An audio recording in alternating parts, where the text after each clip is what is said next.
These guys are ridiculous. These guys are ridiculous. Now, how about them damn Celtics? And we are back with another episode of How About Them Celtics. Sam and I are here recording on Friday, December 30th, last show of the year. This is going to be dropping on the 31st. So happy New Year's to those who are listening in 2023. You say New Year's? Happy New Year's.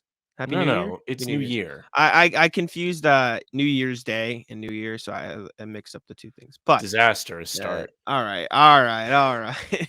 Welcome in. Celtics playing well. But Sam, I think you had something you want to start with, right? Before we get into Celtics. Yeah. I went to we gotta cut. Hold on, we need to restart. Just go.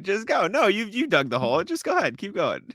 So I went to a family event yesterday, and lot of people enjoy the show. I gotta tell you that. Really? Yeah, they see it on Facebook. They recognize me from that. Funny enough, I was also not recognized by some family members, which is by far the best compliment I can get. As in they didn't know who you were? Yeah, like they didn't recognize me. They were like, oh my God, like, did you have like plastic surgery? What? Yeah, I swear to God, like Wild. I had people ask me if I had plastic surgery, if I dyed my hair. I was like, no. How extended are these family members? Like, are they not that extended? Nope, not super extended. I don't know if that's a good or a bad thing. Oh, it's very good. This is the second time I have not been recognized at a family event within the month. Actually, how? That's wild to me. Yeah, no, I mean, I don't know. I look a little different now. I guess my face is skinnier. I mean, that's a compliment, I guess. Very much a compliment. Yeah, we take those. I also went to a family event recently. It was a Christmas party, so I know you're not a big fan of Christmas parties, right? But I'm trying to send the picture. I'm trying to get it so I can like share a screen. I'm the oldest in my family, oldest in my immediate family, oldest in my like extended family, et cetera, et cetera. So I have a bunch of younger cousins, and we saw my younger cousins, and one of my younger cousins, Fern, who is 6, I think she's 6. She was going around giving everybody tattoos. So I got a tattoo on my foot. So if you don't like feet, I'm gonna share my screen, so you're gonna see my foot. Well, some people might really like this. Yeah, but I got a nice tattoo. I asked her what it is. I looked down after she's done. She goes, "I drew a ball." So I just have. I'll show you. She just drew a circle. Yeah, I'll show you. And then my other cousin Mamie decided to make it a smiley face ball. I just need to show you. So this is the ball. That it looks like you have a big ass mole on your foot. Yeah, but you see the little smiley face right there on it. It's a nice. Is it in red? Yeah. Is yeah. So I got a nice tattoo. This is no longer on your foot. No, the remnants are though, because you try to wash it off a few times. All right, don't put your foot. No, I'm not. I'm not sharing my foot, but yeah, nice little ball tattoo. I texted it to Zoe, my girlfriend. She goes, "I think it looks like more of a rock to me." So criticizing a 6-year-old's artwork. That's true. Now, do you have any New Year's plans? Like, as in, like New Year's Eve plans, as in doing stuff. Can you hear that? I don't think so. Okay. No, I think you're good. No, I'm going to my friends. I think we're just gonna hang out. I will probably have my computer with me to watch the Celtics. They play tomorrow, correct? Or they not play tomorrow? They're off until Sunday. Oh, 2-day break? Yes. Oh, I'm all turned around. Okay. I know, it's great. Excuse me. Even better. All right. Well, then I will still have my laptop so I can work, because I have a just constant anxiety in the back of my head that when I'm not doing work that I'm slacking. So I will probably be doing. You're a madman for that. It's bad. It's real bad. Well, like, it's not the worst problem to have. I know, but like I'll stop working for like 20 minutes to watch a YouTube video or something, and then I'll just like start feeling guilty that I'm not doing anything. Really? So yeah, it's really bad. Like I'll bring my laptop to my friend's house and like I will do work at periods while I'm there. It's like you said, it's not the worst problem to have. Now, how do you manage to do good work?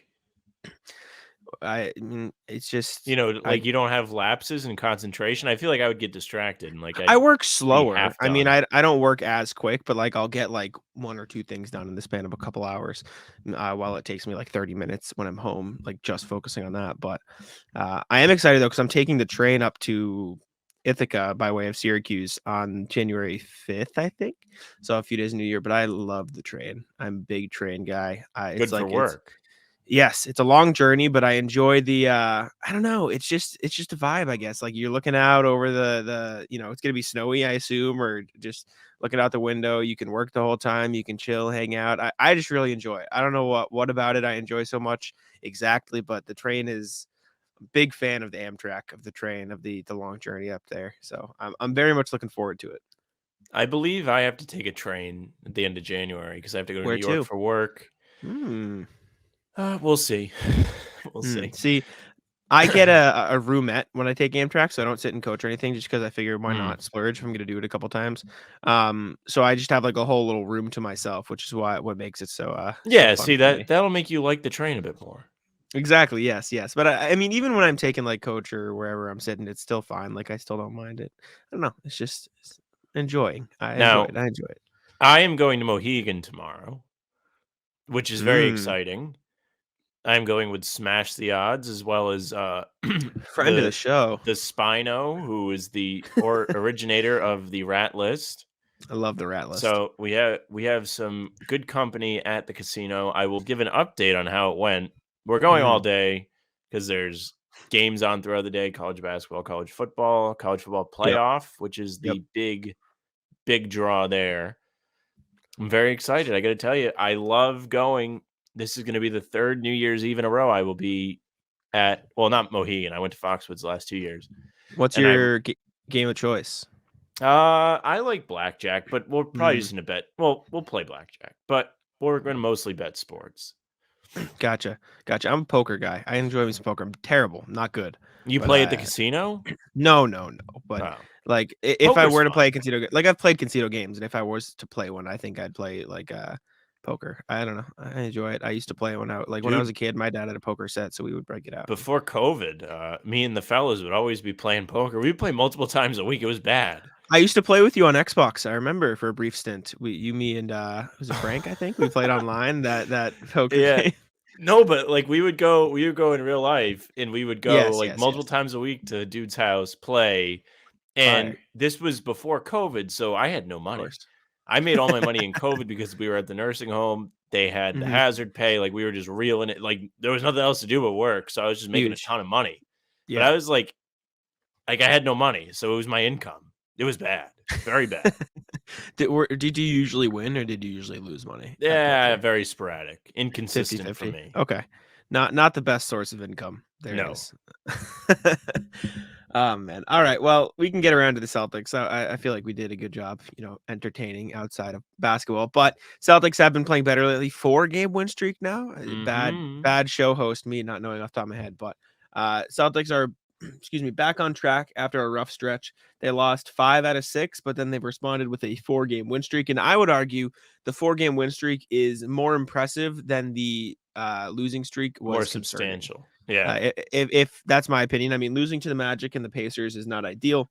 However, beating the Bucks and the Clippers in the span of 3 nights, as well as the Timberwolves and the Rockets in there, that's pretty good. I mean, those are two contending teams, almost fully healthy. Obviously, Chris Middleton wasn't there for the Bucks, but they've been without him for the majority of the season anyway. So that's still a top team, regardless of Middleton's injury status. And then the Clippers were fully healthy, and the Celtics are missing Malcolm Brogdon and Blake Griffin. So two big time wins. The Clippers game was obviously a little closer than maybe most people wanted. They let the Clippers catch up a little bit. But I was talking to Bobby Kravitsky, who I sit next to at the game. Clippers were making a lot of tough shots against Celtics. Like Celtics were playing solid defense. Clippers were just agree. nailing shots in their face, whether it be Kawhi Leonard, Paul George, Norm Powell obviously hit a buzzer beater at the end of the first quarter, I believe. Yeah, So Rob turned it yeah. over and they made him Mhm. pay. Very tough stretch, but two good wins against the Bucks and the Clippers. Celtics are back on track, not only with the offense, but I think the defense has really shown up lately as well. Yeah, that's the big thing for me. And you tweeted this yesterday, and old friend of the show, Celtics fan, tweeted it too. Shout out Burner Celtics. What a Yeah, beast. The Celtics were, what, 5 of 20 from 3 at the half, and they were up 11? Yep. That's the big change. And you said, coming into this little discussion, the 4-game win streak has been more substantial than the losing streak was. And the reason why is because they're learning to win basketball games without having to shoot the lights out. They were absolutely steamrolling teams for the first month and a half, but they were also shooting like 45% from 3 or something crazy like that to do so. Now the defense has climbed back into the top 10. What are they, 7th now in defense? The last I checked, it was 7th. It might have climbed even more since then. That is the real way they should win basketball games. 7th. That is the most consistent way to win. It's the thing you're most in control of. Mm-hmm. Can teams make crazy shots on you like the Clippers did? Yeah, the third quarter when they caught up, they were just making everything. They came right out of the half, made 3 straight threes, and continue to make tough shots. But the Celtics continue to play good defense. You saw at the end of the game, they iced the game with 2 big blocks at the rim, Derrick White and Al Horford, back-to-back possessions blocking shots. That's the kind of thing you can consistently rely on to win you games. It's sustainable, it's consistent, and it's what you need to win. That's what made last season's team so great. That's why Rob Williams coming back is so exciting for all of us fans, because the team as a unit can play better defense, and we've seen it even when they were losing games because of the versatility, the ability to switch, and the way they play as a team on defense is just great. And it's carried over from last season. The coaching change hasn't really affected that. The little brief coaching change they've had to endure over the last 2 games hasn't affected that. Yep. It's just been great. And if the threes fall, it's a bonus. But you can control the defense. That's the big win for me. That's the big takeaway from this 4-game win streak is they figured out how to play defense and they figured out how to win without having to shoot the ball like crazy. Yeah, no, I totally agree. And looking at this here, the Celtics have had how many games? This I think 9 games. 1, 2, 3, 4, 5, 6, 7, 8, 9 games this year where they've shot below 30% from 3. Up until December 23rd, they were 2-5, meaning half of their losses have come when they've shot below 30% from 3. But Minnesota, the win against Minnesota recently, and the Clippers win, both shot below 30% in those games, and they won both of them. So it seems like they're turning a corner with the defense. The other 2 wins, if you're curious, are the Chicago game and the OKC game. In the OKC game, they really turned it up in the third and the fourth. That OKC game was a disgusting dangerous one. I'll say this: not have won it, Clippers, very good team. That's a good team to beat when you're not shooting the ball well. So that's another like gold star for the Celtics. Put it on the sash. Lots of gold stars for the Celtics this year, I will say. Like they've had some. I think so. I mean, you think of the losses; they're not like tough game. They lost a big one, like Golden State, that was brutal, and Clippers, that was brutal. But they were missing Al Horford in both. And not excusing, you still should have put up a better fight than they did. But other than that, we're talking 2 losses to Chicago, duds, right? Not like respect to DeRozan and Levine or whatever. I know you don't have to give it to them, but not exactly the best team in the world. Well, I think DeRozan's terrific. He is, but I'm just saying the Bulls aren't great. No. Orlando, that's 4, 2 to Chicago, 2 to Orlando. Orlando's not great this year. Cavs, those are 2 good teams, or 1 good team, 2 losses. So put that on that hand. Another loss. What else do we have to? Oh, the other losses, Golden State and Clippers, where you're down to big men. So that's, what is that? 2 + 6. It's 8 of your 10 losses, and then I'd have to dig through for the other 2, but like most of their losses have just been against bad teams where they didn't really come to play, right? Like the Chicago games didn't come to play, Orlando games didn't come to play, Indiana, they didn't come to play in the entire first half. The Warriors and the Clippers games, they didn't come to play. They didn't even really put up a fight. Those are concerning because they're good teams. But in terms of, beating good teams, the Celtics have beaten a lot of good teams, right? They took down Milwaukee. They beat the Clippers. They beat Memphis, they beat Brooklyn. Denver, they put the smackdown on Phoenix, they beat Brooklyn, they beat Philly on opening night, they've beaten Miami. Miami was another loss where it was just a good team. I would say Miami and the 2 Cleveland losses are the only 2 you can look at and say, okay, those were close losses. You lost to good teams. You probably should win those. Obviously, the Warriors and the Clippers games, I'm not discounting those, but you're missing Al Horford and the Celtics just didn't come to play. A lot of I would say the Celtics' good wins have outweighed their bad losses. I'll put it that way this season, which is something I think gets looked by a decent amount. Like I said, You beat Jokic, you beat John Morant, you put the smackdown on Devin Booker, you put the smackdown on Luka Doncic. I didn't even mention the Mavs win. Yeah. You beat Giannis on Christmas by a healthy amount. You took down Kawhi and Paul George when they were at full strength. Excuse me. There have been a lot of good Celtics wins this year, and I don't think they've gotten enough credit. Even like Sacramento. I mean, people were going into that game hyping it up as the two best offenses in the league. This is going to be a real powerhouse, and the Celtics just shut that down immediately. So, well, that was Celtics fire. That game was so fire because, I mean, they were down in the third quarter, and then they just were like, okay, they're not scoring any more points, and we're going to score all the points. And they finished on like a 40-6 run or something crazy like that to close that game out. It was the most unreal run. Awesome. I mean, what did Sacramento score 6 points from like 4 minutes in the third to halfway through the fourth quarter in that game? Wild run. Nuts. Mm-hmm. Excuse me. Yeah, no, it was a wild run. They outscored Sacramento. What is this? 58-42 in the second half. Like they turned that game all the way on its head. And the first quarter alone, they outscored them 22-36. The Kings scored 22 in the first, 22 in the third, and 20 in the fourth. Their 40-point second quarter was the only thing that helped them to get over 100 points. That was as much as people like to joke about the Kings. That was a really good win for the Celtics. But anyways, bringing it back to the current version of the Celtics, where defense has started to pick up again. There is one person I would like to give a ton of credit to, and I'm currently writing about it. You should see it on Celtics blog either tomorrow, as in New Year's Eve, or New Year's Day. Derrick White, and I'm going to say this with confidence. I'm going to write down when I start this conversation so we can make it a video. Derrick White has been one of the best defensive players in the league this year. He is absolutely an all defensive guard this season. I won't hear anything else about it. He has been phenomenal. And you had a lot of skeptics when the trade went down last year, you being one of them, in not crapping on you, but as an example, it was not less about him and more about Richardson. I was not one of the they gave up a pick people. I was like, this guy Richardson rules, man. You can't be giving him up. I still like Richardson. It's a shame that he can't be part of this fun they're having here in Celtic land, because he was a good player, quality, I agree. Good defender. He was a good shooter last year. I don't know what the rules are about bringing him back. I know he could come back, but they don't have TPEs. Money. Yeah, that's the issue. That's what sucks. He rules, though. Yes, I agree. But as I was saying, with the dog barking in the background currently, it's okay. Derrick White's defense has been amazing this year. And I was, you're going to make fun of me. I asked Marcus Smart and Jaylen Brown, and I was like talking about it to get quotes for the article. And the way I phrased it was, Marcus Smart gets a lot of the credit because he's Defensive Player of the Year. He's known for that sort of play. Derrick White is doing the exact same thing. He has been the best, it's crazy because he's playing. I phrased it this way in my article, which you'll see. He is playing on a team with like defensive giants, as in Marcus Smart. Jason Tatum's having a great defensive season. Robert Williams will always be in the highlight reel. I would argue Derrick White may just be the best defender on the Celtics this year. In terms of the season he's putting together, the way he's guarding players on the perimeter, he's averaging almost a block a night as a 6'5" scrawny-ish guard. Right. Like he's second in the league among guards in blocks. He's 30 this year in 33, 34, 35 games.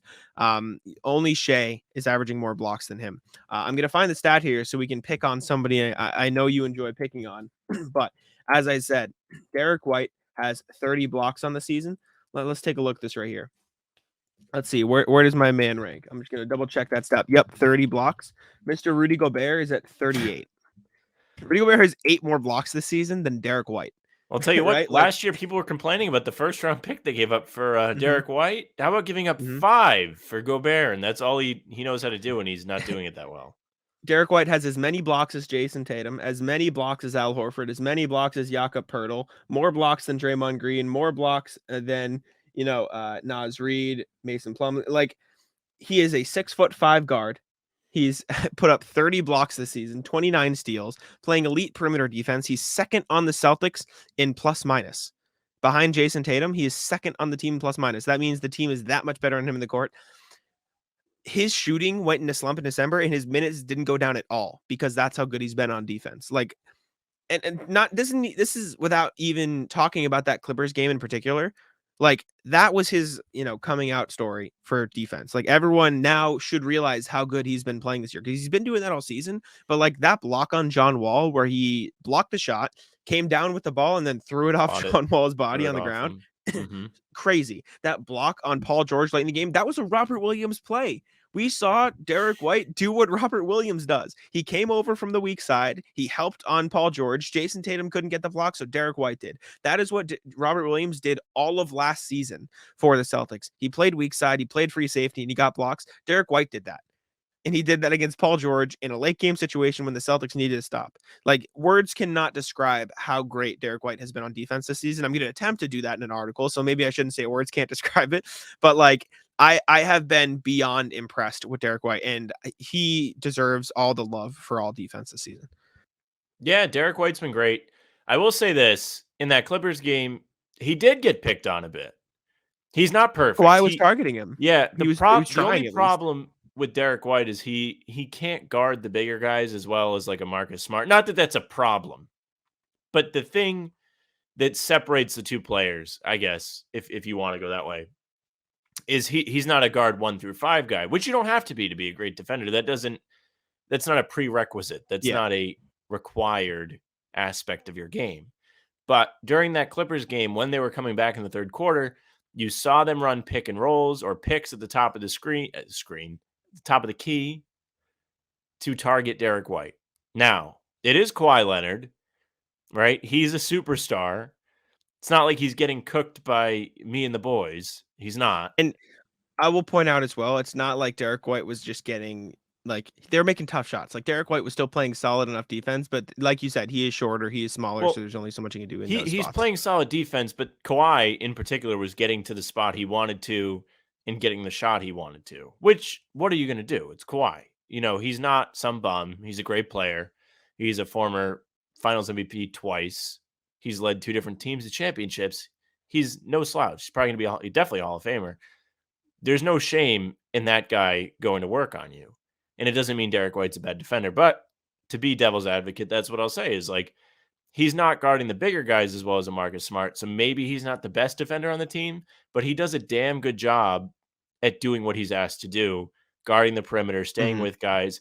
And like you said, the off the ball plays are huge. Those 2 blocks yesterday were super exciting, and they were big plays at those times in the game, especially at the end. That was huge. The Celtics were kind of fumbling there. They were trying to milk the clock too soon, and they fell flat on the offensive end. They needed that. They needed that to ice the game, and they got it from him. So good for Derrick White. And not only on the defensive end, Derrick White is starting to come back around on the offensive end. Yes. He had a solid game yesterday against the Clippers. He's been solid ever since he got his haircut, which people on Twitter, I believe Forsberg is the one leading the charge on that. I could be wrong. I want to give him the credit. But it's true. It's good to see him being aggressive. He's not only shooting threes. He's had some good moves to get to the basket. He had a big and one over Kawhi late in that game to put the Celtics up 8. Yeah. He's coming around as a whole, not just on the defensive end. And when they're getting production offensively from Derrick White, not that he's a bad player, but when you're able to rely on that, that makes things so much easier for a guy like Jason Tatum, Jaylen Brown, even Marcus Smart, where he doesn't have to do all this creation. He can give it to Derrick White, and it just makes that guard rotation so much deeper. Because there have been people in our chat calling for a Derrick White trade or a Marcus Smart trade. Yeah. But they're valuable. Just because Brogdon is maybe a bigger name than the two of them, or in the past has been a more highlight-driven player, I guess, or able to score more exciting, whatever you want to call it. People see the scoring and they get excited, but the other 2 guys are really excellent all around. You can't afford to lose that. And having all 3 of them is such a blessing that you shouldn't take for granted. Absolutely. And excuse me, my thing is, we've had a guy, Jimmy J. I mean, I'll say he's in the comments of our articles. Very loyal listener. He is. I respect. I'm not going to go at him. I'm saying he is pushing the agenda that Malcolm Brogdon is better than Marcus Smart, that he's better than Derrick White, saying that he should be getting more minutes. I think Malcolm Brogdon has put together a great season for the Celtics. Excuse me. I also think, like you're talking about, I think Malcolm Brogdon gets the benefit of the doubt because he's had the chance to be the 1A or 1B on a team, right? In those Pacers years, he was the top guy and he was putting up 20 in 10 almost, right? And he's a good player. He's a great player. However, I don't think he's had as good of a season as Marcus Smart and Derrick White. Not saying Malcolm Brogdon hasn't had a great season. He's third on the team in scoring. He's averaging 13, 4, and 4. Those He's are also phenomenal adjusting numbers to for a a new playoff role. team. Exactly. He's adjusting. And this isn't me even saying he's playing bad. I just think the fact that he's had those spots in the past as a scorer, and he's had those, chances are bleeding into this season, right? Like he's averaging, like I said, 13, 4, and 4 this year. But he's playing less minutes. He's only playing 23.5 minutes a night. Marcus Smart's getting 33. Derrick White is getting 26. Marcus Smart and Derrick White, I would say, pretty clearly are better defenders, right? Malcolm Brogdon's not a bad defender by any means, but I would take Marcus Smart and Derrick White in a heartbeat over Malcolm Brogdon on that side of the floor. Malcolm Brogdon has also, and you can look at the raw turnover numbers and say, okay, well, Marcus Smart's averaging more turnovers.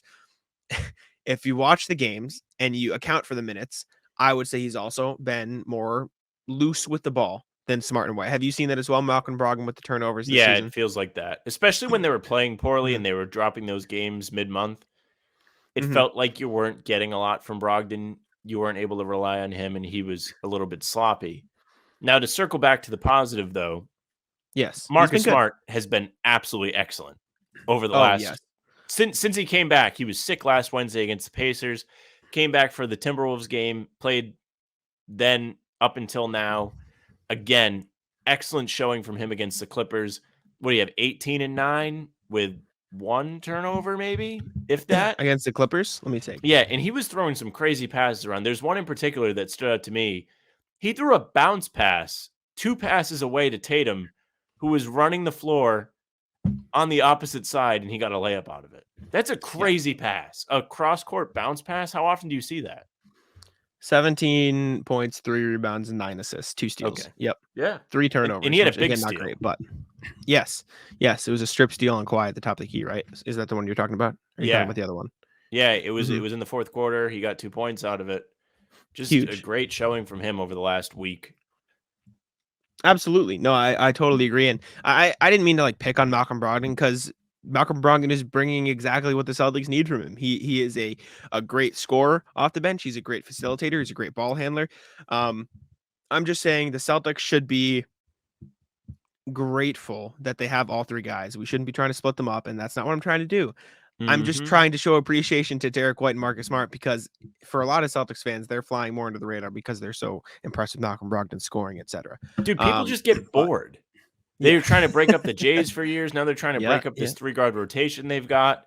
Sure. Mhm. Do you have an overflow of talent there? Yeah.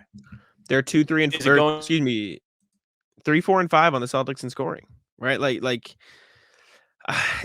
it's just disheartening to see fans try to like break it up, and pick on one. Like it just Dude, people doesn't get make bored. sense to me. Yeah, They get yeah. bored. They want something new. They want to play 2K.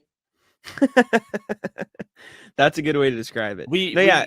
Well, I probably got crap. You didn't get crap for the short where I said I'd take Smart over some stars in the league. You'd be surprised. Some people actually agreed with you. There were some people in the TikTok comments saying, it makes sense. Smart's the better fit for the team. You don't want to take It's about touches away fit. from the Jays. It's not 2K. Absolutely. You It know, absolutely is. I was talking to a couple buddies of mine, and while Luka, I don't know with the amount of time he has the ball, how great of a fit he would be. Curry is a guy I do think would fit, just because, again, we saw when KD went to the Warriors, he was able to take a step back and fill a role that wasn't as substantial and still be effective. But I think if you bring in another star to fit alongside Tatum and Brown, it's going to hurt Jalen Brown, because he's going to see Yeah. less opportunities. He's going to have to press more, and you really don't need that. He seems really comfortable right now. He's been on an absolute tear ever since the fourth quarter of that Timberwolves game, and you shouldn't want to screw with it. You really shouldn't want to screw with this team at all. The only thing you should be interested in is maybe bringing another wing off the bench, and even then, I'm not convinced that's completely necessary either, because to do so, you might have to give up Pritchard, and do you really want to do that in case somebody else gets hurt in that guard rotation? People forget Mhm. Pritchard was really good in the playoff run last year. Yeah. He was big in game 1 against the Warriors when they came back in the fourth quarter. He was a spark there. He was a spark in game 2 over the Nets. When they came back, he had 10 fourth quarter points in that game. He had a good game 1 against Miami. He kept it close. I mean, he has had some great moments in the playoffs, and his shooting has been down this year, But I think that's just because he hasn't gotten out there consistently. He You're not can't gonna get in see a him rhythm. play as well. That's not fair. He can't get in a rhythm. There's not much. Excuse me. You can ask for from Pritchard when he's not getting those chances. Back to Marcus Smart just for one more quick point. He was asked about it after the Clippers game. He's been guarding centers. He's been like he guarded Alperen Sengun. He guarded Brook Lopez on Christmas. He guarded Zubac. He had a great block on Zubac. He was bullying Zubac in the first couple quarters of that Celtics game. Like having that sort of versatility at the guard position with Smart and Derrick White, obviously on defense, I'm talking, is unlike anything a lot of teams have in the league. Like I can't think of another team with two guards that are so versatile on defense. And even Derrick White, who you're talking about, like he's getting bullied a little bit, like those blocks, like you're not seeing guards don't do that. That's not something point guards, shooting guards do in the NBA. And I saw you thinking of, potential teams that you can compare to. Drew Holiday is the first name that comes to mind, but like who else? We're talking about Drew Holiday and Grayson Allen, which realistically just doesn't compare. So, and like if you look around the league, like I'll pull up the NBA standings. You're looking for a defensive guard pairing as good as the Celtics. You don't see it. Like the Sixers, no. I'm just looking down the list. The Heat, maybe, but Tyler Hero kind of ruins that for you. If you're talking Jimmy and Lowry, maybe if you want to move Jimmy to the 2. I guess Fred VanVleet and Gary Trent. No, like not. No. Right? Like I'm struggling to find people. I'll go. To the Western Conference. No. Pelicans, no. Grizzlies, John Morant, Desmond Bane, no, not really. Clippers, not really. Paul George, Reggie Jackson, the kind of does it. Chris Paul is solid. Devin Booker's okay, but there's just no one around the league that's really holding a candle to what Marcus Smart and Derrick White can bring on defense as a pairing. I'm talking about. So I think they deserve a ton of credit for how they played this season. I think Malcolm Brogdon deserves a ton of credit for stepping back into the 6-man role after starting for years. The Celtics guard rotation is truly a 3-headed monster. Like it's great. They're 3, 4, and 5, like I said, on the team in scoring behind Tatum and Brown, all averaging 10 points plus. And even with his 3-point slump, shooting slump in December, Derrick White's still shooting a career best, like almost 38% from 3. So, like, just phenomenal season from those 3. I'll tell you what, looking back on how you got here with your guard rotation, the pieces they give up are playing well. Good for them. Doesn't mean you should be angry, Twitter. You shouldn't be angry that Neesmith had a good game or Langford had a good game, which they both did yesterday in wins over Eastern Conference teams. Love that. Need it. But good for them.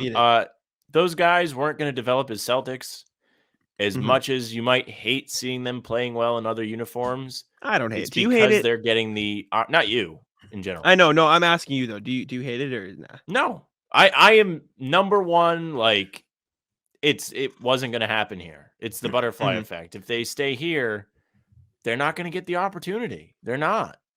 Absolutely. I don't know how you can expect anybody to develop as a deep rotation player like that. It's just not going to happen. Just go back to Peyton Pritchard. Peyton Pritchard has been good here because he's gotten run. Now that they have people in front of him, he's not as consistent. His shooting numbers are down this year.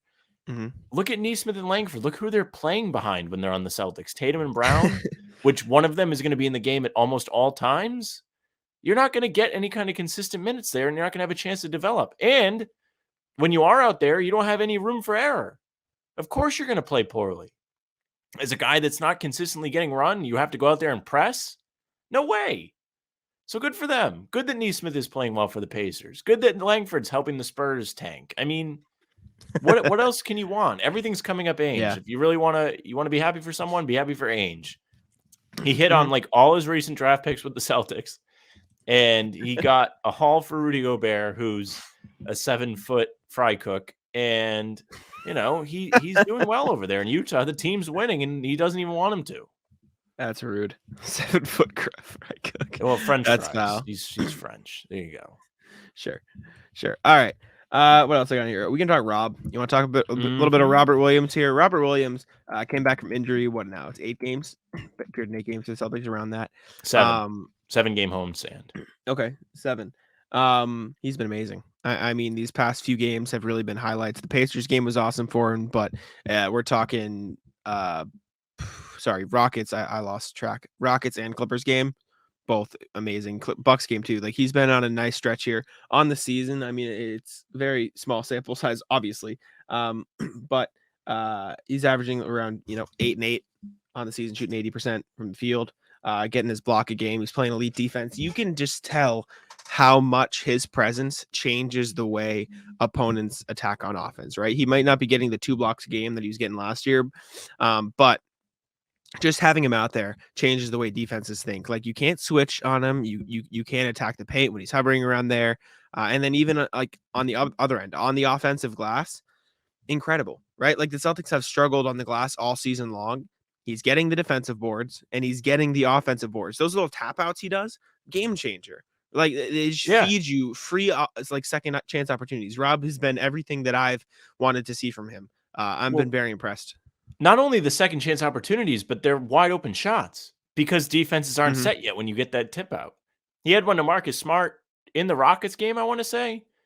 It was a perfect pass out of a tip. Only played 6 games, by the way. I was wrong. I don't know why. Because he missed one. He missed one. I forget what it was. Yeah, 6 games. Sorry. But he has been so great. He's putting up the numbers that you mentioned, 8, 1. And he's not playing any minutes. He's not starting. This is all in a very limited role. He's on a 19 minutes restriction. Minutes a game. Stoudemire kind of hinted at it in one of the press conferences when he said something about that. I don't remember exactly what he said, Jack, because he said, you were there, right? You were there. Yeah. I wrote about it. Let me pull up the exact quote. He hinted that Rob is on a minutes restriction. That's the bottom line. And it's so impressive that he's been able to impact the game so significantly in such a short amount of time. Yeah, those offensive rebounds are huge. Absolutely. Stoudemire said he was asked about, like, the starting thing, whether or not he'll start. Yes. That's just the day-to-day thing. We've been giving medically the minutes he should play, and we just kind of play off that. We're seeing Rob getting better each game. We as a team know we need him, but more than anything, we need him to be comfortable. So it sounds like they're basing it off of the things they've heard from medical staff, et cetera, saying, okay, we'll play him X amount of minutes. And he's putting up incredible stats in that time. Like, per 36 minutes, Robert Williams is averaging, let's take a look here. Excuse me. Robert Williams per 36 minutes is averaging 16 points, 14 rebounds, and 2.2 blocks a game, and 2.2 assists. Shooting, I mean, whatever, because the shooting percentage has changed, but he's putting up roughly 16, 14, 2 and 2 a game per 36 minutes. His plus minus on the season already. We can take a look at plus minus per game and see just how impactful he's been. I'll go to Celtics so you can get a view of where he's been on the team so far. Jason Tatum, plus 7.5. Robert Williams is plus 4.3 plus minus in 19 minutes a game, right? Like, not enough good things can be said about what Robert Williams has been doing this season for the Celtics, defensively, offensively. Per 36 minutes, leads the team, I believe, as I'm checking here, in plus minus. Tied with Derrick White, plus 8.3 per 36 minutes. Like, I think we all knew when Rob came back, it would like change the way the Celtics play. I don't think I realized just how much better they could be, because we're all talking about how the defense turned a tide in December. And I think it turned a tide a little bit before Rob came back, but now that Rob is back, like, it did. You're really starting to see, okay, Rob is back. This defense is now going to be one of the best in the league again. And I believe in December. Are they top 5 in December? I know there's 7 on the season, but in December, their defensive numbers have to be even better. I don't know. I would assume. I'm looking right now. I'll tell you what, though, second in the league in defense in December. Yes. Well, imagine if they weren't brain dead on the offensive end for half the month. In all seriousness, though, we talked about it a lot before Rob came back. There was all kinds of speculation. How's the team going to respond? Is he going to screw up the flow on offense? The offense did stumble when he came back, but no fault of his. The shots just kind of weren't falling. I don't know if you're going to end up agreeing, but it doesn't seem like that had anything to do with him. They were just missing. The ball was sticking more. It wasn't because of him, right? You're talking about the offense when Rob first came back? Sorry, I saw a stat. Yeah, because they were losing games before he came back, and they were shooting poorly, and their confidence was shook. And that was the whole mystery for all of us. When we knew he was coming back, we knew the team was red hot. There was some fear that he would come back and the offense would screw up and stumble and lose flow. And I don't think that's true. I don't think anything had to do with him when they struggled. I don't think it's his fault. And I don't think he's the reason they struggled for that period. But I do think they're learning on the fly how to change the offense lately with him out there, right? Because you can see a difference because instead of 3 guys around Jason Tatum spacing and Jaylen Brown spacing the floor, it is 2 guys or it is 1 guy if Rob's out there. You know what I'm saying? Like they're having to adjust. And John Corrales was talking about this on Locked on Celtics. He's talking about a play where, Rob was setting a screen off the ball for Sam Hauser. Jason Tatum didn't see it. And he put up a shot instead of skipping the pass to Hauser. And basically John said that, with Luke Cornett out there in those Robert Williams minutes, the Celtics didn't really have to worry about that because Luke didn't have the awareness or whatever it is. He's just not as good as Robert Williams. So he's not seeing the floor as good as Robert Williams. So the Celtics would force something up instead of looking for Rob to make a play. Now they're going to have to adjust their offense to look out for Rob. They're going to have to know, okay, maybe Rob's going to do something off the ball. Maybe he's going to make a cut. Maybe he's going to slip the screen. Maybe he's going to do some ridiculous athletic feat that Luke Cornett could only do in his dreams of Stromile Swift, right? So I think it's going to take some adjusting for them to fully get back into the flow of things to learn how to play with Robert Williams. Will that hurt their offense in the short term? Probably a little bit. It's not Rob's fault. It's nobody's fault. It's just how it is when you're learning to play with a new player within a new offensive system, because they did change the way they play offense a little bit with Joe Mazzulla. It's a lot of the same things from Ime Udoka, but they're shooting more threes. They're spacing the floor. They're playing a lot faster, in my opinion. So they're going to have to learn, I think, a little bit how to integrate Rob into that. And it's going to be a learning process, but I think you're already seeing the results of that. Because in that Clippers game, I was, again, talking to Bobby Kravitsky up there when we were watching the game. They're getting into the paint a lot more, right? They're getting into the paint. They have Rob. It's great. And another underrated thing, I wish I had examples to bring up, but with Rob in that dunker spot, teams can't freely jump over to help on Tatum. Agree. Right? If Tatum drives on one, if Tatum drives on one side and Rob's on the dunker spot on the other side, right? You can't leave Rob because he'll just throw a lob, and that's 2 points. So they're going to get easier looks at the basket just by Rob being there. So it's going to be an adjustment, yes, but he absolutely elevates the team on offense as well as defense. But he creates space in a different way. Instead of having 5 or 3 shooters in the perimeter, you do only have 2, but you have him there, and he's such a great safety valve that, like you said, teams can't really cheat and can't help, because his shots, when he gets them, are going in 75-80% of the time. It's not a 40% chance that the 3-pointer goes in. Yeah. It's not only is the shot going to go in, it's going to be a loud dunk, and the crowd's going to get into the game, and the team's going to get excited. It's going to be a momentum play. He's so exciting. Every time he comes in the game, there's a buzz around the Garden. It's unlike anything I've seen with a player coming into the game that was like a real rotation player. Like, not like Taco, when the game was already over and the fans would lose their mind or chant they want him. Rob comes in with 6 minutes in the first quarter, and there's a buzz. People are excited. He's incredible. It's because, like, literally everything he does is game changing.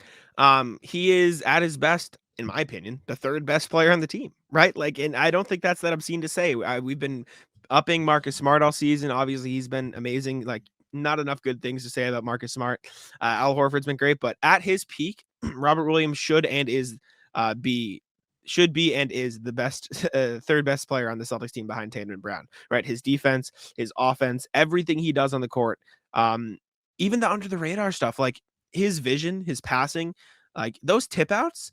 Not only is he getting above the defense to get the offensive rebounds, he knows where people are. He knows where to tip the ball. He's not only getting there first, which is impressive in and of itself, he's also getting the angles right to tip it out to people. Like, I remember there's one, and Hauser deserves a ton of credit for this too. This is like another one of my mini agendas. Sam Hauser's rebounding has been ridiculous this year. Like, it's very small sample size, but he crashes the boards really well, which is something the Celtics have not done well. So there was one play, remember, where Sam Hauser fought on the offensive glass, kept it up, and then Rob just like rose from the depths to like tip out a ball and get it open through. Like he emerged from the shadows. Yeah, exactly. He is a walking second chance opportunity. I think that's the best way to put it. And which is great. They need that. Yes. When absolutely. you shoot that many threes, you need that. As haterish it sounds, they're just not going in as much as 2s. It's just how it works. And that's why people like them, is because you don't have to make as many for it to be effective. At least that's what the numbers tell you. I disagree. Well, that is, I understand your point, but that is just true. You make 2 threes, that's the same as 3 2s, It's the same, but the percentages, The percentages, yes, but you're also walking away empty-handed. I'm just 17 more times out of 100 on the offensive end. Yeah, but you get like the same amount of production because the points are the same. But you don't, because the other team's getting more chances to get out and run on you. But They're They getting also more don't make stops. all They're the, not working as hard. but they also don't make all those. I'm just messing with you because it's stats. I Robert know. Williams has been great. that is the point we're trying He to has make been. here. And it's been great to have him back. He's been giving Mhm. the team a much needed boost with energy. Right when they had their first dip of the season, he's coming into games and changing it. He's pumping energy into the team, and it's great. It's great all around. Mhm. Very good Yes. time in Celtic land after 4 straight wins. Yeah, absolutely. Absolutely. I agree with you. I have on the show sheet here. I want to talk about Jalen. I've gotten a lot of flack for Jalen. Jimmy J talking about it in our comment section. Birkin actually just commented. Excuse me, got the hiccups. Longtime friend of the pod, loyal listener Birkin, commented he ripped into us about our video. Last time we talked Just about now? the yeah, while we're recording. Okay. Talking about JBKD, you're talking about how maybe Celtics have some regrets or whatever. It was again, I stand by what I said. I wasn't going to be one pushing for the trade, but if it happened, I wouldn't have complained either. Birkin also saying that I need to find the exact wording because I thought it was a bit I ridiculous. was in a similar boat to Jack, but I was more anti-trade. Birkin saying KD is done. He's on his last breath of good basketball. I think that's a bit absurd, Birkin. If we're going to call a spade here, KD's having arguably one of his best seasons of his career. Like the last breath of basketball seems Nets have a won bit 10 straight. yeah, but he's averaging 37 and 5.5 on 56, 37, 93% shooting splits. Maybe we quit it with the last breath. But talking about Jaylen Brown, which is why I brought this up. I think he's been playing really, really well over these last few games. And I don't know if I've said it on the podcast. I think the reason behind it is because he's not trying to be the hub of the offense. He's playing off of Marcus Smart. He's playing off of Malcolm Brogdon. He's playing off of Derrick White, Jason Tatum. He is being the secondary guy, not in the sense of, he's secondary to Jason Tatum. Oh, he's 1B. That's not what I'm saying. I'm saying he's not starting possessions with the ball in his hands. He's not trying to initiate the offense for himself. He's allowing somebody else to make a play for him to help him get in that spot. He's still doing some of those plays where he dribbles past a guy, gets an open mid-range shot. Those are fine. Those have never been the issues I've had with Jaylen Brown. The issues I've had with Jaylen Brown are when he tries to initiate the offense, he misses a pass. He doesn't see a pass. He tries too hard to get himself in a rhythm. But over these last few games, John Corrales was asking about it post-game against Clippers. He's scoring more off of cuts, which is something we've talked about and a lot of people have talked about because Tatum has done a better job at that. Scoring off of cuts. He's coming off of screens and he's getting shots within the flow of the offense in terms of, Marcus Smart will make a play for him.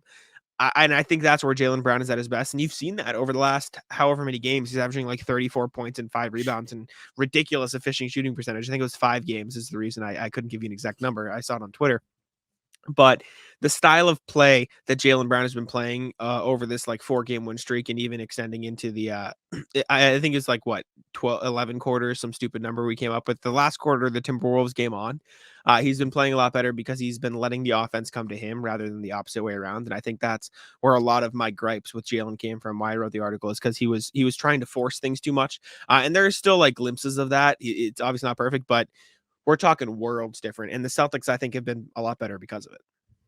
Yeah, it's really great to see him starting to move without the ball and get into spaces where he can succeed. You saw a lot of it in the first quarter against the Clippers. You saw Marcus Smart set him up multiple times on backdoor cuts for easy dunks, Yep. easy layups. And it was really great to see him do that because not only did it get some quick points on the board for the team, but it builds his confidence as the game goes on to where he might not be forcing. Now, he did shoot 0 of 7 against the Clippers from 3, if I'm not mistaken. Which, what are you going to do? You have an off night. But he still managed to score 29 points, and he did it rather efficiently. He wasn't costing the team. He was able to help them build and maintain a lead in the fourth quarter. 0 of 8 from 3. Sorry, 0 of 8 from 3, 12 Yep. of 25 from the field, though, which means it was, Which is 12 of 17 from 2, which is ridiculous. That's what you want. Yes. That's a big time W for Jaylen Brown. And that's why you saw the Jalen and the boys lineup build the lead for you in the fourth quarter because he's getting easier looks. He's taking more efficient shots. It's really great. I don't know if it's you who said this. It might have been because I remember it recently. You don't want, maybe it was Bobby when I was talking to him up on the 9th floor. I don't know again who said it, but it's you don't want Jalen and the boys. You want Jalen and Marcus in the That boys, was or me. Jalen and Jalen, Malcolm in the Marcus, boys. and the fellas instead of Jalen and the Exactly. boys. I think that's the real key there because Jason Tatum can go out there with Grant Williams, Sam Hauser. We'll throw Peyton Pritchard and a big man in there, and he'll be fine. He'll run the offense. He'll get those guys open shots, and he can create for himself and pass to others. Jaylen Brown really needs that facilitator to set him up for looks, to be at his best. And that's not a shot at Jalen. It's just he's not as good of a facilitator or offensive creator, and that's not even fair because he's a good offensive creator in the sense of he can get to his spot, but he just operates better and more efficiently when he's playing within the flow of the offense. And this goes for Tatum too, but like since Jalen has struggled with the playmaking thing, I just think he is much better when he plays in this controlled setting where other guys are setting up for him, and he's done that lately. And this is supposed to be complimenting him, which I'm doing. He's been playing really well, so I think he deserved the credit for that because it's the team looks better because of it. So yeah, he's been really good. One And I more think thing to that's tack impressive. onto that is his transition game has been great. He's been Oh getting yeah. out, running, finishing at the rim, similar to what we saw earlier in the season when it was so fun to watch Jalen play because he Mhm. was getting to the rim at will. He's back to doing that. Back to back to back games, you're getting highlight plays from Jalen in transition, splitting the defense, going in, dunking the ball, getting the crowd into the game. That's Mhm. where he's at his best, when he's getting to the rim. Yeah. And he's not having to dribble to do that. He's getting out, running, and just blowing past people or cutting Mhm. back door and putting the ball in the basket. It's great. He's starting to find his footing again. And hopefully this is something that sticks because, I mean, people like us are noticing, and I'm sure the coaching staff is too, and making that an Uh-huh. emphasis. Definitely. They have to be. Looking around here, I don't think there's anything else Celtics I want to talk about. We can talk about the Hawks real quick if you want, just because it's That's a news. disaster. What a disaster. Well, I don't know what the problem is. What's the problem? Why right, are well, they beefing? Is it because McMillan wants him to play defense? Trae Young? let me pull up the excuse me, the Hawks, the Steve Bulpett article. Okay. Because Yeah, I pull it think up. he reported on it first, maybe even before Chris Haynes. An exec told Bulpett it's a very toxic situation right now. It's been going on for about a month, and it looks like it's getting worse. Excuse me. Wow, talking about a lisp. That was on December 21st, so we're talking over a week ago. Another quote from sources he talked to: "When they win, everyone's happy for a minute, but when they lose, it gets messy. Instead of trying to figure it out, there's a lot of blame being thrown around." Another source: "I know it's been a big problem between the two. His father's involved. Trey is trying to Mm. get Nate canned. So it sounds like Trae Young is trying to get McMillan fired. Um, he doesn't like the coach. The coach doesn't like him, and the other players also have issues with Trae. Not a good basically everything is going to crap there. Chris Haynes reporting people thinking Trae could be the next guy to request a trade. Nate McMillan, the report from Shams today, which is why I wanted to bring it up, talking about how Nate might step down. It's not a good look. It hasn't been a good look. Lloyd Pierce got canned mid-season, if you remember, a couple years Yep. ago. I think And then was they that went the to the season they conference went finals with with McMillan. Nate McMillan, and then last year out of the first round. I don't know if it's impatience. I don't know if it's frustration with certain coaching things. Trae Young, obviously an elite offensive player, same time probably the worst defender in the NBA, if we want to be honest here. So I don't know. It just seems like it's a mess. I don't know how they're gonna fix it. It's like where do you go from here? Atlanta, John Collins and trade rumors you're hearing, like it just seems like they don't really have a direction. Do you build around Trae Young and tear down the rest outside of him and DeJounte? Do you fire the coach and keep trying and maybe it'll win from there? Maybe if they fire the coach midseason again, they go back to the Eastern Conference Finals. You never know. Like Tell you it's just a what, mess. John Collins, been in trade rumors since he came out the womb. He's going to be used to it by now. Yep. This Atlanta team should be much better than they are. They have a lot They of have the talent. talent. Trae Young, Yes. Murray, Collins, Capella, Bogdanovich, DeAndre Hunter is great. I mean, they have a deep team. Is that on the coach? Maybe. That's a lot of talent, but also it's obviously on the players if they're all not getting along with Trae Young. Yep. That's a problem. Trae Young, rat list. You say, why, Sam? 2 reasons. Personality, rat. Appearance, rat. It's the same thing. I mean, how are you? Anyone trying to get a coach fire, rat. Bad. Poor behavior. And when the whole team is against him as a player, that's a red flag too. Say hi to TikTok. Hey. Wave to TikTok. Seriously. It's a really bad look when you're trying to get the Yeah. coach fired and then your teammates don't agree with you. That's bad. Yeah. Not Like, good. You're the problem, not them. Atlanta might request moving on from Trae Young, not vice versa. They'll say trade request. We were already trying. You think they should? I'm sure they can They get. would- Well, here's the problem. They're going to have to sell low now because all this is out. Well, I don't think they'd still. I don't think they have to sell as low as a lot of like. Where's Like, a good not spot a- for him to land? I don't know. I do want to pull this up first though, because when you said rat list, it made me think of this, and I thought it was funny. If you're on YouTube, you can check it out. It's the lollipop meme. This has always been one of my favorite NBA memes. Yeah, it's tough. Talking about his hair. Oh, it's so good. It's I love that. That's the best one with the emoji yeah. over the lollipop. Good spot for Trae Young. I think he needs a. See, I think it could go one of two ways. I think he either needs a coach that's just like is a people pleaser, which I don't think is smart. I don't think that's good for players in Nope. general. I don't Or think I it think he ever needs- is. I think he needs a hardo. I think he needs a coach that's going to lay down the law and say, Trae, do this. And that's why I think Miami might be a really good spot for Trae Young. I think I'll tell you you're what, talking, yeah. Atlanta, if they do move on from him, are in a great spot because they've They're got gonna get a haul, Murray. too. Yep. Well, they'll get a haul, but they also have Murray, who's just as good, if not better, Mhm. at being a distributor. Yeah. That's great for them. Atlanta's in a great spot. That Murray thing is really coming up smelling like roses because of how poorly Trae Young's acting.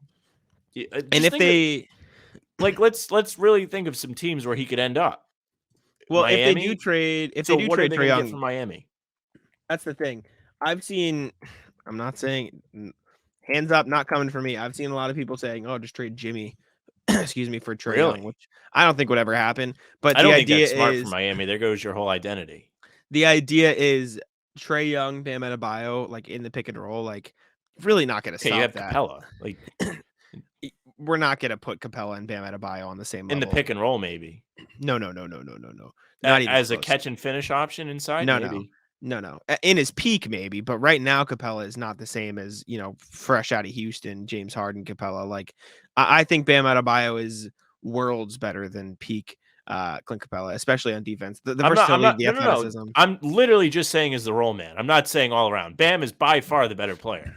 No, I know. wrong. I know what you're saying. I'm saying as a role man, I think Bam's better. He's more athletic. He can get up higher. He can find the spots. I just think he's better. Okay. Plus the defense. I just think he I would be take able your to word cover for it. Trae a I'm lot not more. paying attention. They They haven't played it. They beat the shit out of played Atlanta. Yeah, they did. They killed Atlanta. They beat him. Other spots, as much as it would be a meme, and they did just get Jalen Brunson. Yeah, I like- thought Knicks. But that would probably be an okay one. Toronto. That's what Van I thought. Fleet, I think Toronto him in there. has. Well, I don't. If I'm They could Atlanta, cover I don't for want a him the guard best. back. I want wings or like Well, maybe you do. Do you do like Trae Young for? I don't know.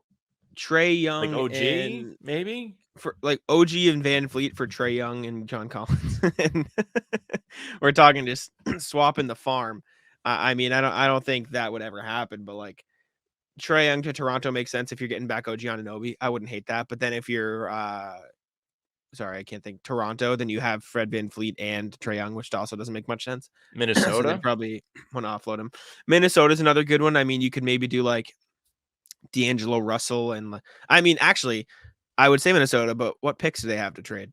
Like, what do they have to give up? I've seen Keith Smith and Trevor Lane for an official pod. They suggested a Trae Young for Karl Anthony Towns trade. That's what I was thinking because we've That talked could about make this sense. before. It might have been on pregame, might have been the live show. Mhm. But Trae Young, I mean not Trae Young, Towns, he's been there forever. They haven't really had any success as him being on the team, right? Yeah, Karl Anthony Towns. Yeah. If you want to roll with Anthony Edwards and you have Gobert, nobody's going to take him off your hands and you paid for him. Having Trae Young might really help you because Gobert can be a catch and finish guy.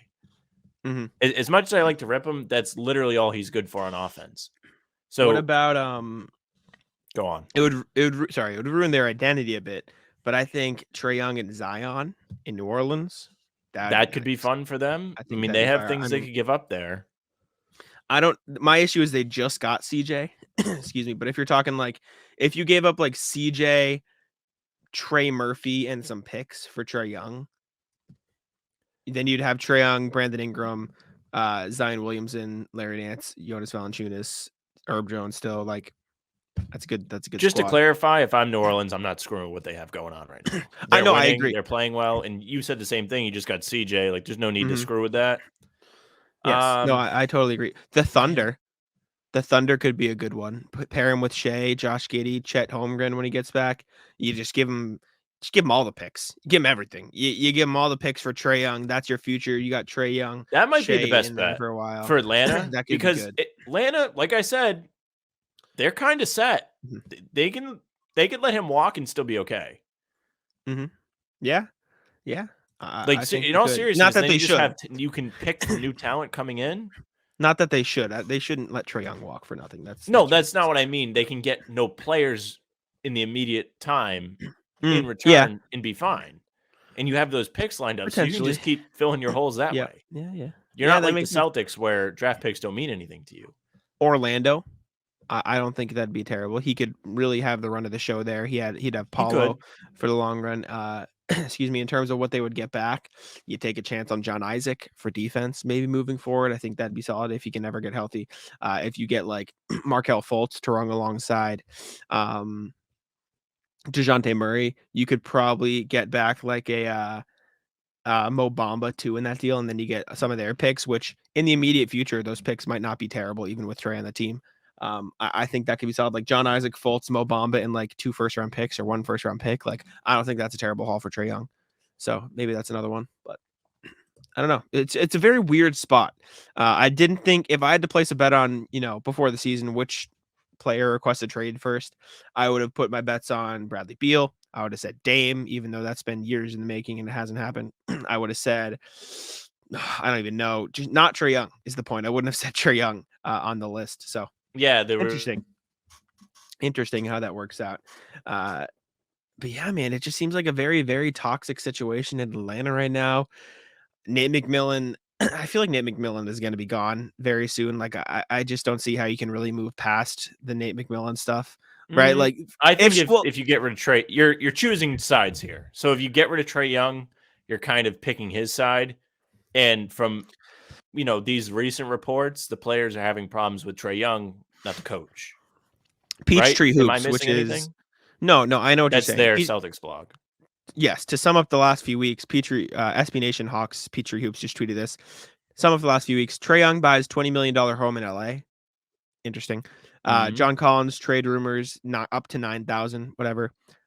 Schlenk steps down. I forgot the GM stepped down. So there's that out in Atlanta. Team remains mid. Shams Nate report. Cool. Coming out of Peachtree Hoops. Not a good few weeks in Atlanta. They're kind of in shambles. And I think there was some not serious concern because the Celtics had a better roster, but like, I think you're seeing it in Dallas, what you saw in Atlanta to some degree. You're seeing the conference finals hangover a little bit. Oh, we're good enough. We'll get back there. I think, at least for me, I don't know if I said it. There was at least a little bit of worries that, maybe the Celtics come out here with the Udoka drama. They get off to maybe a little bit of a rocky start. Obviously it didn't happen. But that's kind of what happened to Atlanta. They made it to the conference finals, and then they kind of rested on their laurels. They got the 8th seed, barely squeaked into the playoffs the next season, lost to Miami in 5. And now they're mid again. What's their record? Let me pull it up here. I think they're in like nothing special. 7th or 8th.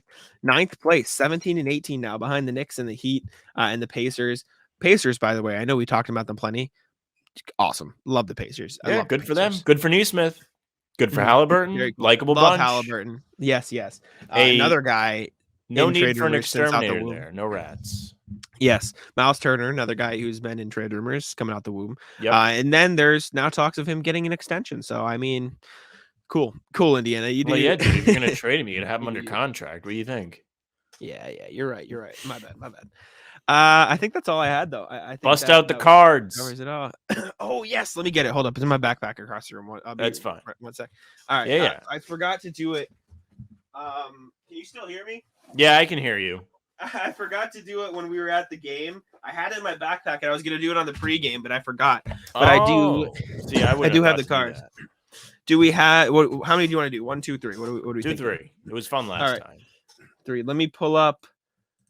Excuse You me. had I think I had 11. it on I the had last 8. sheet. Wow, look at your memory. Look at you go. My memory's nuts, dude. If I tell you I forgot something, I'm probably lying. But I don't All really right, lie you to were Jack, right. so Sam has 8. Aw. Sam has 8. I have 11. Jack and I For very 5 trusting points, relationship. won the 2010 Naismith Award as the top high school basketball player in the country. I know who it is. Already? Yep. Shoot. Shoot. I will put it in the private chat. Do not look. Okay, I don't know yet, so I'm gonna have to go for 4. Born in Columbus and stayed home to play 2 seasons for the Ohio State Buckeyes. Excuse me. The Buckeyes? I can't think of an Ohio State player outside of D'Angelo Russell. Played for the Ohio State Buckeyes, stayed home. I'm gonna have to go for 3 points. I feel really awful. On January 15th, 2014, became the first Celtics player to post 20 points and 20 rebounds in the same game since Kevin Garnett 7 years earlier. 2014. Excuse me, Celtics. Oh, Jared Solinger, right? Yeah. Okay. Yeah. Shoot. We talked about him recently too. Yep. We watched his highlights and got hit with the copyright. Damn. Okay. So you got 5 points and I got 3. Bang. I'm still down 1. So you're at 13. Excuse me. I am at 14. Yes. Sorry. I just had brain fart. All right. Put that one away. I should have gotten Sully. I like Sully. I talk about it all the time how I like Sully. We both do. I should have known that. All right. Excuse me. 5 points. Went 60-0 in his final 2. But we didn't explain this. These are Celtics trivia cards, by the way. We're guessing Celtics players. We just completely glossed over it. We did this in a recent podcast. Anyways, 5 points. Went 60-0 in his final 2 seasons at Dunbar High School in Baltimore with his teammates, including Muggsy Bogues, David Wingate, and Reggie Williams. It's not going to do it for me. Yeah, I don't know. I have a guess, but I'm not sure. Yeah, you don't want to ruin your chance for points. No. All right. Played college hoops under Jim Calhoun at Northeastern. I know the answer. I'm terrible at older players. I would have got it right with 5. I don't think I'm going to get this at all, if I'm being going to honest. put it in the private chat, just so. I'm terrible at history. And any Celtics fans listening who are big into like the older teams or watch the older teams, I apologize because I'm terrible at it. Made 1 career All-Star appearance, scoring 7 points in the 1992 All-Star game. I mean, this is bad. This is tough, Jack. I know. I had an idea after 1. Now I knew after 2. I have a guess in my head, but I think it's going to be bad, and I don't want to say it out Letterman loud. would be very disappointed in you. I know. Had his number 35 retired by the Celtics, just the second player to receive the honor without winning an NBA championship with the team. Oh, Jack, this is bad. The old heads are going to be very upset with you. I know, and I prefaced that before I started reading. I don't know. And died of an on-court heart attack on age 27 during an off-season practice in July. It's not Len Bias because he didn't even play. Oh my God, I don't know. Reggie Lewis. I should have known that. My goodness. I Reggie Lewis. Look in the private chat. Yeah, I believe you. So this is 4 for you? That's 4. I don't know like older players. Like they will go right over my head. Like I know who Reggie Lewis is. Obviously, it's just I know nothing like enough about him to get it from points. That's a bad look. It's tough. I should know Reggie Lewis, but I don't. 35. Like now that it's out there, I know 35 Reggie Lewis. I can't believe you didn't know when that came up. That was it for me. I was like, that's a lock. Northeastern was a lock for me. Yeah, I can't. I just anybody who didn't play like 2010 on, it's gonna be a 50-50 if I know it or not. It's bad. It's real bad. 2010 on, I'm a lock. Like you can count on me. Yeah. Jared Solinger, it took me a sec, but like I'll get it. But anyways, all right. Final one of the day. Named MVP of the NBA D-League All-Star Game in 2012 as a member of the Los Angeles Defenders. 2012 D-League All-Star Game. I have an idea, but I'm not sure yet. I have some guesses, but I don't want to ruin it. Yeah. Drafted by the Celtics directly out of Gulf Shores Academy in Houston, Texas. Should we go to 3 points, Sam? Shall we? Yeah, keep going. All right. Played for 8 different teams in an NBA career spanning from 2005 to 2019. I mean, man, I'm in shambles. All right, I'm trying to think quickly before I go into number 2. Drafted by the Celtics. You said 2019 was his last year. His last year, 8 different teams, 2005 to 2019. Drafted by the Celtics directly out of Gulf Shores Academy in Houston, Texas. I have a guess, but I don't think he was in the G League in 2012. 2019, that wouldn't be him. Yeah, I might go to 2 points here. Thoughts, shall we? Yeah, that's weird. Like, that's such a long career to have I know. a D-League grip. I love how the question, the card after I go, anything 2010 after is going to be a lock for me, and I just don't know. All right. Won the 2005 McDonald's All-American Slam Dunk Contest in 2005 and the NBA Slam Dunk Contest in 2007. I think I have a guess. Okay, I know who it is then. I don't want to. I want to go for 1 point though because I want a point. So you can put in Okay. the chat, and I'm going to say number 1. Played 113 games for the Celtics from 2005 to 2017 and 47 more when he returned to Boston for the 16-17 season. Oh no. 16-17 who returned? I didn't get it. Yeah, no, Gerald I Green. nothing. Yeah, Gerald Green, you're right. So you got 2 points. I'm pissed. Not a good performance for me. I was going to say the slam dunk thing made me think Nate Robinson, but 2019 was too late for him. Ooh. And then when it said like out of Texas and 8 different teams, I thought Jeff Green, but he is still playing, so he didn't retire in 2019, so that wasn't going to be it either. Poor performance for me. I'm very upset with myself today. Is that 0 of 3? Yeah, I didn't get. No, I got Sullinger Sullinger with 3 points, but I should have gotten Gerald Green. I brain farted. Not good under pressure, apparently. Evidently, So I got not good under 5, pressure. then 4, then 2. So I got 11. So I'm at 19. You're at 14. Yeah, falling behind here. Big day. I'm not happy. That's upsetting. I have a feeling you're gonna be a lot better at this. You're gonna get the older players, and I'm just not gonna. But all right. Well, there we go. Shout out Uncle Dan for getting me this. This is actually fun. I enjoy this. Brutal. I'm very upset. I'm very mad that I didn't get any. All right. But anyways, anything else you want to say before we get out of here? No, nothing today. Everyone enjoy New Year's Eve. Be safe, right? You almost said New Year, just like I said New Year's. Well, I was going to say the new year. I didn't know how I wanted to say it. I got you. No, I'm just messing with you. But yeah, thank you guys for listening. I appreciate it. I know Sam appreciates it as well. Oh yeah, we've been killing it. We have been. Lots of subs. Subscribe to YouTube. I'll plug that before Sam takes over. Subscribe to How About Them Celtics on YouTube. That will forever be my plug. We appreciate you. I got my Twitter back for the few hours I lost it, by the way, in case you're curious. Would you like to give a look into the life of someone that has lost their Twitter for the people? Oh, it was awful. I was just very upset. I was just more mad than anything. Like, it logged me out on all my devices. It wouldn't send me the 2FA verification to my phone. I just got lucky at like 3:30 a.m. and like finally got back in somehow. And then I used my like backup code that I got on my phone for like my other devices. But yeah, I woke up to a text saying I'm back in. I tweeted out I think it's Idris Elba. You let them know that we back up. So we got back into the Twitter. Very happy. But anyways, yeah, subscribe to YouTube. I appreciate it. I know Sam appreciates it, and I'll let Sam wrap it up. Yeah, thank you very much for listening or watching. Like Jack said, we always appreciate it. Whether you're watching on YouTube at How About Them C's or How About Them, what is it? How About Them Celtics? I don't even know. How About Them Celtics on YouTube? Yes, sir. Make sure you subscribe, leave likes, comments, tell us we're handsome, because we are. But seriously, we love it. The shorts have been doing fantastic. So if you're watching on a short, which you won't be hearing this on a short, we appreciate that as well. Make sure you subscribe from there. If you're on a streaming service, make sure you follow us, leave a nice review. We are wherever you are listening on your pods. You'll find us. Social media is at How About Them C's, TikTok, Instagram, Twitter, Facebook is How About Them Celtics. All the shorts, all the pods, you can find them there. You can catch us there. You can follow Jack at Jack Simone NBA. He's doing all kinds of work, heavy Celtics blog, hard work from the man, as well as putting all these pods out for you people. And you can follow me at Sam LaFrance NBA, Hardwood Houdini, and complaining about the team for now. Sure. That's it for us. Tic-tac-toe.